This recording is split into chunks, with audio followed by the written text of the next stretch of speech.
కీర్తనల గ్రంథము 15-16 కీర్తన. యెహోవా, నీ గుడారంలో అతిథిగా ఉండదగిన వాడెవడు? నీ పరిశుద్ధ పర్వతం మీద నివసింపదగిన వాడెవడు? యథార్థమైన ప్రవర్తన కలిగి నీతిని అనుసరించుచు హృదయపూర్వకంగా నిజము పలుకువాడే. అట్టివాడు నాలుకతో కొండెములాడడు, తన చెలికానికి కీడు చేయడు, తన పొరుగువాని మీద నింద మోపడు. అతని దృష్టికి నీచుడు అసహ్యుడు. అతడు యెహోవా యందు భయభక్తులు గల వారిని సన్మానించును. అతడు ప్రమాణం చేయగా నష్టము కలిగినను మాట తప్పడు. తన ద్రవ్యమును వడ్డీకియ్యడు. నిరపరాధిని చెరుపుటకై లంచము పుచ్చుకొనడు. ఈ ప్రకారము చేయువాడు ఎన్నడూనూ కదల్చబడడు. దేవా, నీ శరణుజొచ్చియున్నాను, నన్ను కాపాడుము. నీవే ప్రభుడవు, నీకంటే నాకు క్షేమాధారం ఏదియూ లేదని యెహోవాతో నేను మనవి చేయుదును. నేనిలాగందును, భూమి మీదనున్న భక్తులే శ్రేష్ఠులు, వారు నాకు కేవలము ఇష్టులు. యెహోవాను విడిచి వేరొకరిని అనుసరించు వారికి శ్రమలు విస్తరించును. వారు అర్పించు రక్త పానీయార్పణములు నేనర్పింపను. వారు పేర్లు నా పెదవుల నెత్తను. యెహోవా, నా స్వాస్థ్య భాగము, నా పానీయ భాగము, నీవే నా భాగమును కాపాడుచున్నావు. మనోహర స్థలములలో నాకు పాలు ప్రాప్తించెను. శ్రేష్టమైన స్వాస్థ్యము నాకు కలిగెను. నాకు ఆలోచనకర్త అయిన యెహోవాను స్తుతించెదను. రాత్రి గడియల్లో నా అంతరింద్రియము నాకు బోధించుచున్నది. సదాకాలం యెహోవా యందు నా గురి నిలుపుచున్నాను. ఆయన నా కుడిపార్శ్వమందు ఉన్నాడు గనుక నేను కదల్చబడను. అందువలన నా హృదయము సంతోషించుచున్నది, నా ఆత్మ హర్షించుచున్నది, నా శరీరము కూడా సురక్షితముగా నివసించుచున్నది. ఎందుకనగా నీవు నా ఆత్మను పాతాళములో విడిచిపెట్టవు, నీ పరిశుద్ధుణ్ణి గుడ్లు పట్టనీయవు. జీవమార్గమును నీవు నాకు తెలియజేసెదవు.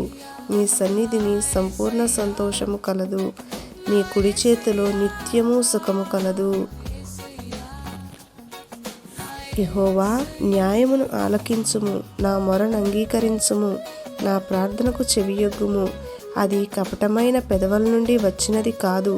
నీ సన్నిధి నుండి నాకు తీర్పు వచ్చునుగాక. నీ కనుదృష్టి న్యాయముగా చూచును. రాత్రివేళ నీవు నన్ను దర్శించి నా హృదయమును పరిశీలించితివి, నన్ను పరిశోధించితివి. నీవు ఏ దురాలోచనయు కానరాలేదు. నోటి మాట చేత నేను అతిక్రమింపను.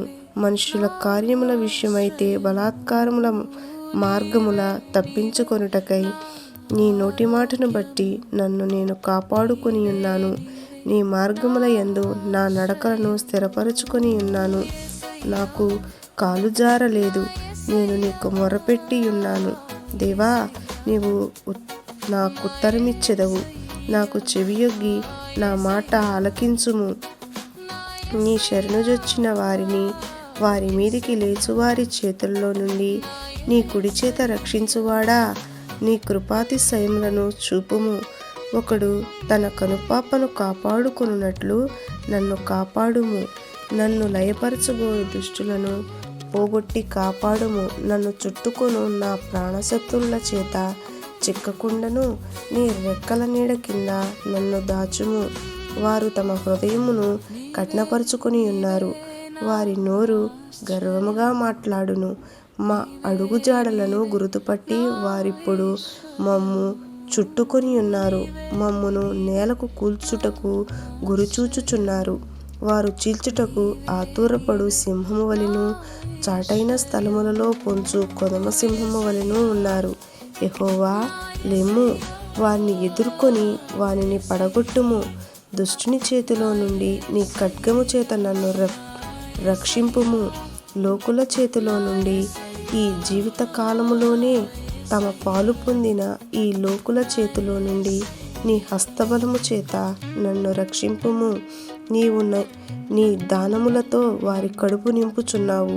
వారు కుమారులు కలిగి తృప్తి నొందుదురు. తమ ఆస్తిని తమ పిల్లలను విడిచిపెట్టుదురు. నేనైతే నీతిగలవాడనై నీ ముఖదర్శనము చేసేదను. నేను మేల్కొన్నప్పుడు నీ స్వరూప దర్శనముతో నా ఆశను తీర్చుకొందును. ఆమేన్. దేవుడు దీవించునుగాక.